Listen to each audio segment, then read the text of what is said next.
what to do with that. So I started looking around at everybody else in the genre who was putting them together. And I thought, okay, spells, maps, and you know, maybe a layout for the church. I can do that. But when I started putting stuff down, it was really, really dry and boring. And I was getting frustrated because I had to have this and I didn't know what to do with it. It wasn't capturing the hollows, because the hollows is alive, it's people, it's critters, it's interaction. But I finally fell into my storytelling voice. It's Darren. Now, if you all remember Deadwood Walking, Devin, I'm sorry, Devin. Apparently I don't know.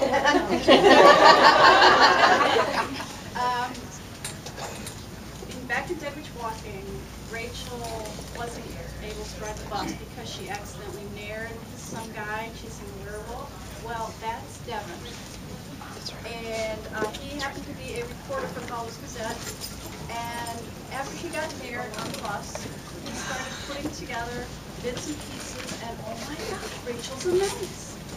So once I fell into his voice, it all fell into place, and I put it all together. And you know, my editor at this point had no clue what I was doing. She thought she was going to get paragraphs of character descriptions and maybe some recipes. It was going to be also very easy to put together. And so I thought, I can't drop this on her completely unawares. So I said, you know, like hobbits, hobbits don't go out exploring, but if maybe one dwarf comes over and then maybe another one comes over and then the third one, eventually the hobbits will be out on the road. So I thought, I'll start small. And I said, I'd like to do a newspaper to include in the Gazette, or to include in the Insider, the Hollis Gazette. And it would have pictures. Is that going to be okay? And she says, sure! And from then, I didn't tell her a word. Like, I could do pictures, and I could do tables, I could do crafts, I could do all sorts of things. So I dumped this on her desk, and I didn't hear back from her for about 2 months. I'll be honest with you, I was terrified. I was so scared.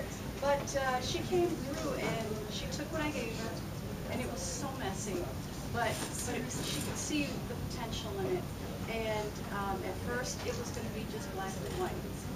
And I said to myself, I said, no, it's got to be color, it's got to be color. So I kept sending her updates of colored pictures of how cool it was. And so she came back to me and said, oh yeah, we can do maybe I can get 2 colors.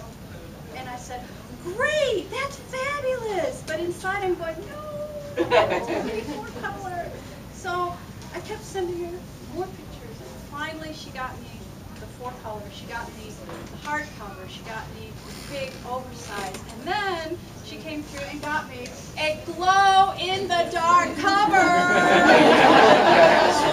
They don't do these hardly at all.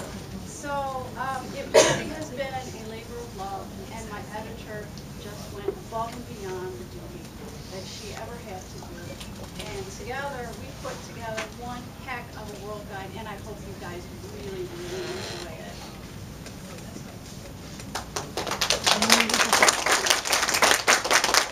My favorite part is Q&A.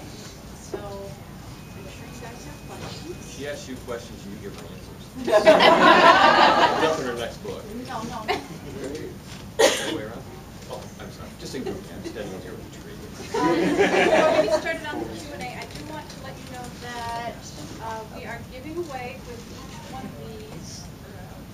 We've got some special editions of Something Deadly This Way Comes. This is the second book in the Madison series. Come through the line, you're going to get one. I think we have pretty close. Yes, we do. Pretty close. If they have a ticket, they're going to get one. Yes. All right. Ticket, you get one. If you are interested, you haven't read it, this is the first one. But we're giving you the second. Okay, I know you guys have questions. Yes. It's not so much a question. I just wanted to say congratulations on Hollis being adapted for television. Yay! I've been sitting on this since February of last year. Oh my God. Okay. I can keep my mouth shut. Yeah. They started in February. They came to me while I was on tour. I was in Tucson or Sacramento. They go to Sacramento. No, Tucson. And I managed to keep my mouth fairly shut the first day. And after that first day, it got easier. It's still very much a hurry up and wait prospect. They've committed to thinking about making a pilot. Let's just put it that way. Once the pilot is made, it can be acted on or it can be discarded. If the pilot is shown, they can still not go ahead and develop it. But people who are working on it are very excited about it. It's going to be coming out through CW, who they sold to. The person who is going to be doing the script writing is, let me think, what's his name? Starts with Jordan. He's the same guy who does Smallville. Supernatural. Yes. Yeah, Jordan something, it starts with H. And he does Smallville. So I'm really excited about that. I've talked to him a couple times on the phone. It looks like they like what they see. So I'm hoping there's not going to be a whole lot of modifications to characters and situations. From what I understand, if everything hasn't changed, they'd like to take the second book and use that as a basis for the pilot. And from then on, it's all new stories about the characters. So I have really talked on and on and on and on about it, but I am excited. I found out today that they released the news, and it's been Put it on Facebook. No. How much of an intricate part in the planning will you be? We are still deciding it, so I'm not at liberty to say. Is there any way that it'll be filmed in Michigan?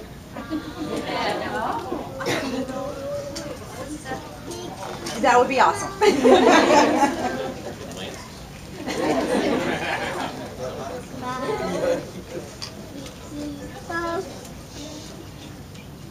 I know you guys have questions. No questions? I have to ask, do you have a muse for Jenks, or is he completely fiction? Well, I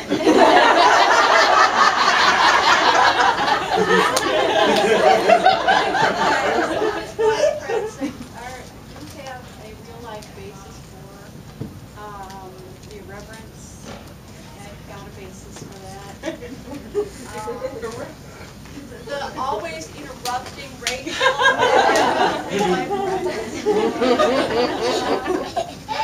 But I have a tendency to like small little things that are very powerful that tend to watch out for you. You see it in a couple of the series that I've done. Jinx is my favorite. Good guy. Yeah. Do you have a general idea of where you want things to go beyond like the next book or two? Because obviously one's going to be coming out this winter, but I was just wondering how far. Well, there's only a book or two left. Yeah. I'm planning on wrapping up the series at 12. I've got a 13th book that's in order. If I can't wrap it up at 12, I can go into that 13th. I'm closing it down because Rachel wants her happy ending.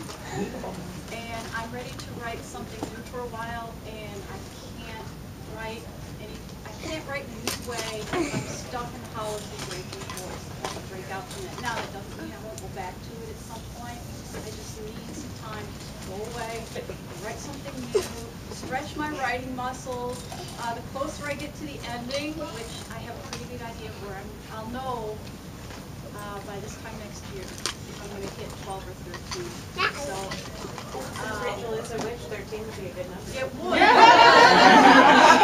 I'm barreling down on the original ending that I wanted way back in book 6.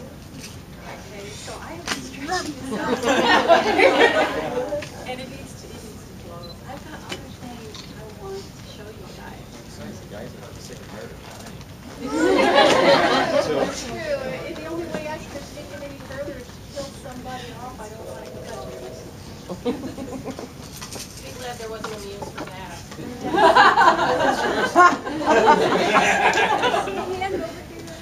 Oh, it was me again. Now this might be a spoiler, but is there anything more coming with Rachel and Trent Oh, my together? gosh, yes. I've been having so much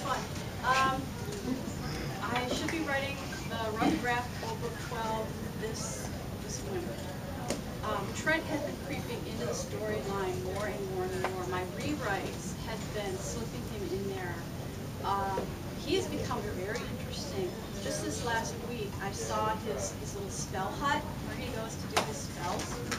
And that was very cool. I mean, we need to see that again.